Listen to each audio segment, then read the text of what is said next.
So here it is, the 400R. A very, very special Skyline, isn't it? You could say that, yeah. So this belongs to one of your customers? Yeah, it belongs to a customer of mine. I tried to buy the car off him a few years ago, to which he said no. And he was right to do so, wasn't he? He was right to do so. He knew why I wanted to buy it because I knew what they were going to do value-wise. But it now lives with me in storage. So with the 400R, notably on the front, you've got the 400R badge instead of a GTR or anything like that. Yeah. So these were the R33 GTRs were a 2.6, and then with these they were bought out to 2.8. Yeah, that's right. So these are bored and stroked to a 2.8, and they're forged from factory. Huge amount of differences between a normal GTR to a 400R. You could say most of this car isn't really R33 bonnet, GTR. Yeah, I mean there's a lot of carbon going on bonnet, the front. There's Nismo. Front, arch spats, wheels, brakes, carbon prop. It just goes on. Yeah, it definitely does with this car. But these were based on, was it the GT1 1996 Le Mans cars? Yeah, that's right. Yeah. From that era, this was like a carry-on from that, was it? Or yeah, and it's the RBX GT2 engine that lives in these. Yes. Yeah. One of the things I was going to say is obviously on the front you've got obviously the big rad with the Nismo. You've got the carbon fibre. It's a real eyeful, isn't it? But one of the things that I was speaking to Rich about was, what are those stickers on the front bumper? The 2193E or whatever? Yeah. I've asked the owner a couple of times, and every time I've asked him, he's told me, and I can never remember because everyone says to me, "What does that mean?" I can never remember. If memory serves me correct, which we can't remember everything. Let's face it. I mean, I think he said it related to some sort of oil that Nissan used to use. Right. Okay. And also the numbers work out as his daughter's birth date, I think. Well, there you go. They're there anyway. Yeah. Should we have a little look at the engine bay whilst we're here? Yeah. Do that. So one of the most noticeable things as soon as you open up the bonnet is the bonnet. Yes. Which is And it's super light as well, as it should be. I mean, there's nothing to it, is there? But we need to talk about this because this is like the real special thing about the 400R, isn't it? And you're the man to tell us rather than me, because this is what you know about. So yeah, like we say, we've got the RBX GT2 engine. So it's a 2.8 rather than a 2.6, bored and stroked. It's forged from the factory. Boost was up to, I think it was 1.1 bar, I think it was, to get to the 400 brake horsepower. And we've got titanium Nismo exhaust. You can see also we've got this titanium strut brace in here, Nismo titanium strut brace. It's just a work of art, that, where you can obviously see the welds and you just know it means business when you open up the bonnet, don't you? You got the two air filters that side. That are obviously separated from the engine bay heat, but you got the massive intercooler as well, the Nismo intercooler, which I think even if you weren't fully aware of what a 400R was, just looking at it from the front, you would know it means some business. But how many people badge up their cars to look like a 400R? There are cars out there that have been made to look like 400Rs. Have you ever seen another one or come across another one in your time? Yes, we've never had one through the showroom. I had hoped that this would be the first one when I tried to buy it some years ago.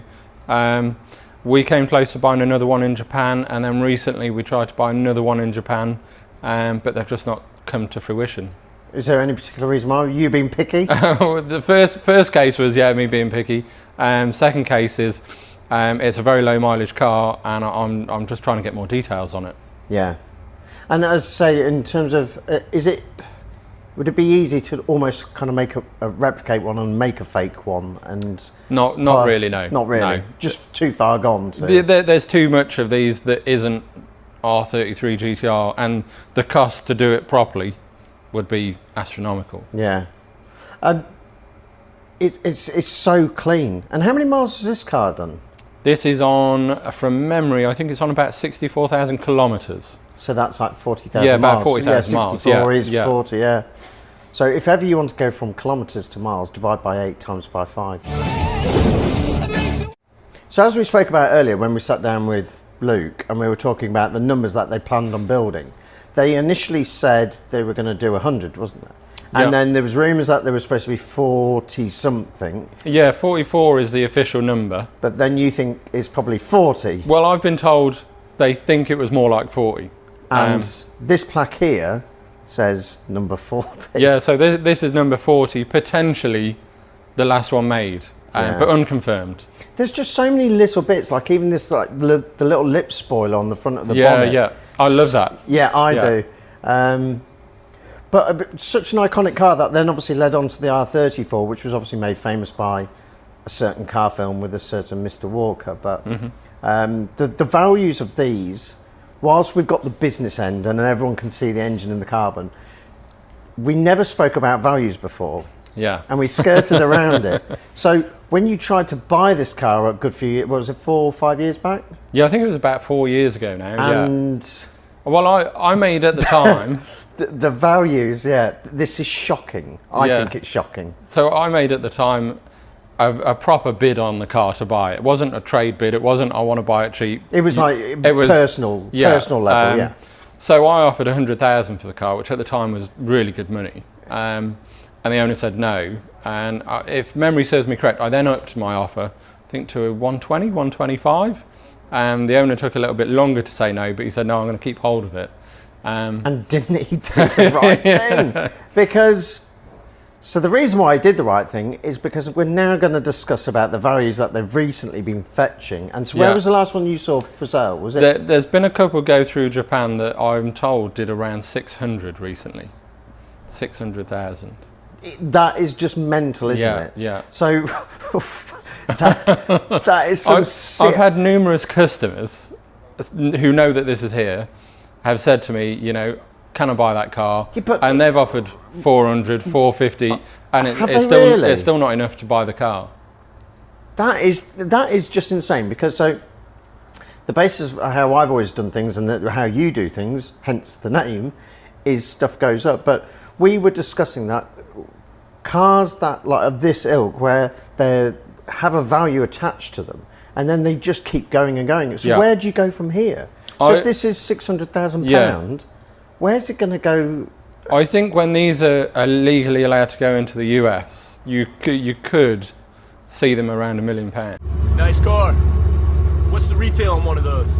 More than you can afford, pal. Yeah, I was going to say to you, with obviously the trouble with some of the people trying to get R34s and 3s into the US, because they've got the 25-year law, haven't they? Yeah.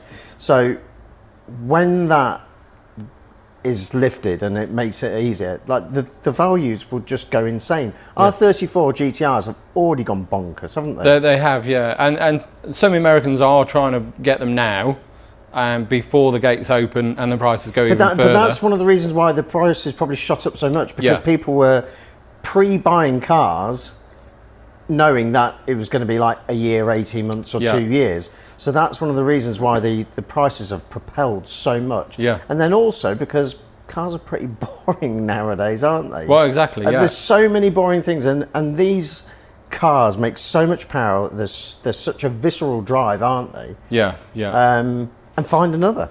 Exactly. So, yeah, over £500,000 for a Nissan Skyline is bonkers. But it's I can understand it. Yeah, I definitely too. You know, and there was that R34 GTR that went through an auction in Japan. Was it back end of last year? And that, I think, shipped back to the UK. Was that like £250,000? Yeah, the know which one I R34s mean? have been going up, and the record keeps getting broken every time. Yeah, probably because you keep selling them, which basically makes records. So, but yeah, it's such a wonderful thing, and it's so rare.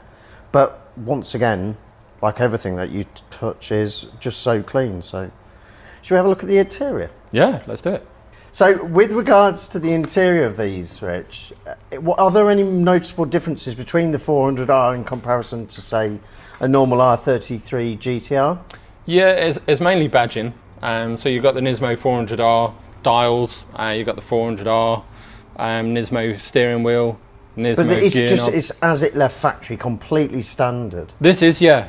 So you've got these Nismo seats. It's got the wonderful genuine factory Nismo mats. Yeah, as well, yeah, with the little Nismo badge, mats. which is mats are one of those things that people don't realise. Finding genuine mats Yeah. are so hard And aren't they? expensive. And expensive, yeah. I love it how, because it's got the little Nismo gear knob, they put a little plaque on the next to the gator to say that you've got tell 5 you gears. where the gears are, yeah. Like you'd forget. But these are a 5-speed box rather than a 6, Yeah. which the gearing on them must be insane. Yeah, oh, yeah, yeah. You know, this is a high top speed car. But talking about driving them, we won't ever find out, and neither. Well, I mean, we were just discussing. Yeah. So your customer needed a tracker update. So what happened there? Yeah. He messaged me and said the tracker needs an update on it. Can you take it out for a run so that they can do the update? You know, through the air. 30 or 40-minute drive. No. Long and short of it, no, because I dang crashed it. Because, as you said before, like if you had a LaFerrari and you binned it, you could go buy another one. Exactly, but yeah. This, you just can't replace the thing, can you? But No. I mean, in the rear, you've got this. You know, they're a good 4-seater, aren't they? There's a lot of room in them. It's a shame it won't necessarily be driven with anger ever again. Yeah, well, I mean, the owner, and partly the reason why he's put it in storage with me is he was using it. He was taking it to Japfest. He was taking it to Cars and Coffee. I bet people love it. Oh yeah, you know, if people know what it is, they go crazy for it. But I think that's partly why it's now in storage, because he was using it, and it's so irreplaceable. Yeah, it's just the seat bolster's got no wearing, the stitching's all there. You know, the firm. There's no scuffs on the sills. No. The car just is. Once again, time warp, isn't it? It really is. All original paint by the looks of things too, isn't it? Yeah, it's a stunning car. So once we get to the rear, before we talk about fully adjustable carbon spoilers and diffusers, it's got a rear wiper. It's got a rear wash wipe, which is obviously really practical, isn't it? Yeah, it's very practical, yeah. You took me by surprise going there. Of all the things you went for the wiper. Look, I just saw that and I was like, that's a cool feature. Evo 456s, they all had rear wash wipe, didn't they? So, yeah, it's practical. But talking about the rear ridge, as I said, the fully adjustable carbon fibre spoiler. Yeah. It's quite a lot of adjustment on it, isn't there? If you there wanted is, to. yeah. You can really turn that up. Yeah. But let's go through the other things on the rear. So if you want to... Yeah, so we've got the diffuser, which is a really rare part and very expensive. We got the 400R badging. Obviously, we got the iconic tail lamps. Yes. And then we got the titanium Nismo exhaust. It's not a cherry bomb from Halford. It's not a cherry bomb it's an expensive cherry bomb. Yeah. But I mean, a Skyline without a great big old exhaust is not a Skyline, is it? And Oh yeah, I agree. Yeah. The noise that this thing makes, we need to do possibly like not a stupid rev, but we need to obviously let people hear it a little. Yeah.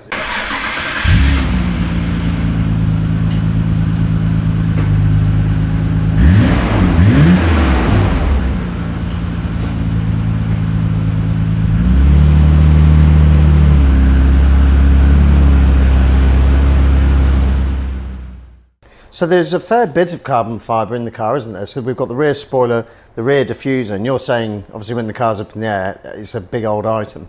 Oh, the diffuser, yeah. It's sort of this long, you know. It's a big unit. So it's a proper active piece of aero rather than just a... It's not a stuck-on piece of carbon plastic. fibre. Yeah.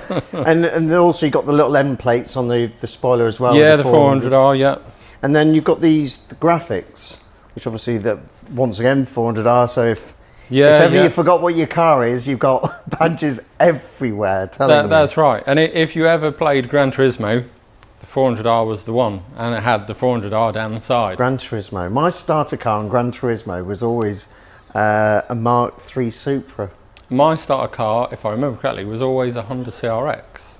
You went for lightweight. Yeah. Lightweight and corners. I went for the opposite. But I soon learned, because then when I redid it again, I went with MR2. Okay, I'm a sucker for a Mark II MR2. I love them. Yeah. But Another JDM classic. So the colour of this car is called... Deep marine blue. This is believed to be the last ever R33 made in deep marine blue.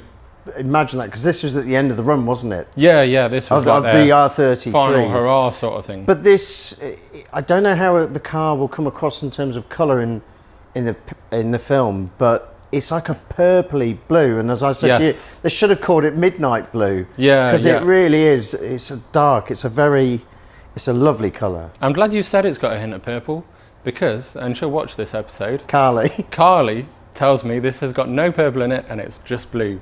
Carly, you're wrong. It's definitely got. And when we're sat on the sofa watching this, I'm now getting slapped.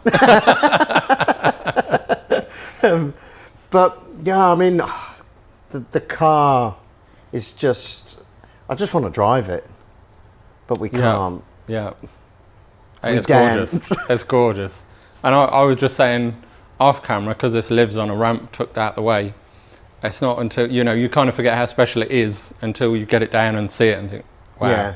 So the car's been in Rich's storage facility for one of his clients, as we previously mentioned, and you just get used to seeing things there. Like, they become part of the furniture, like automotive art, really, aren't they? Yeah. But as you say, when you get them down and then you strike them up again, you kind of go, oh. Yeah. And you remember just... There's a couple of cars that if you could have in your inventory, if you're lucky enough to be able to afford one, finding one of these would definitely be, for future values, in terms of investment. Yeah, for sure. And we are going to do a little bit of a video talking about other cars that we feel are a good future investment, and there's a bit of a buyer's guide and advice to potential. Yeah. These wheels as well. Because we've not spoken, so they're forged, aren't they? Forged Nismos. Yes, yeah. Very rare wheel and worth a huge amount of money. When you say huge, well, it could be anything. They could be 50 grand a corner, and it'd still be. I think they're probably, now don't quote me on this, because the last time I saw a set for sale was a long time ago. I'd dare say they're probably about 10 grand's worth of wheel. Yeah. But then when you actually put that, that's what I said about 50 grand a corner, because that would put the wheels at 200 grand. It'd still mean that you got like 400 or 500 grand for the car. Yeah. It's crazy, isn't it? But the value of the car is not in the bits, it's in the rarity, isn't it? Yeah, that's right. Because if you did break the car, it would never amount to that kind of No, money. not the same amount of money. It's worth a lot of money in parts, but not the value of if you were to sell it. So if you have got a 400R and you want to sell it, or there's one, get in touch with Rich at appreciatingclassics.com. I have customers waiting for 400Rs. I can imagine you do. Yeah. So there we have it, the infamous and unicorn 400R. Thank you to Richard and his client for allowing us to share it with you guys. And we're going to be filming straight after this another infamous JDM classic, which is something to do with a certain Mr. McRae. So if you like the video, please like, subscribe, smash the bell, and please visit appreciatingclassics.com to see Richard's other cool stock.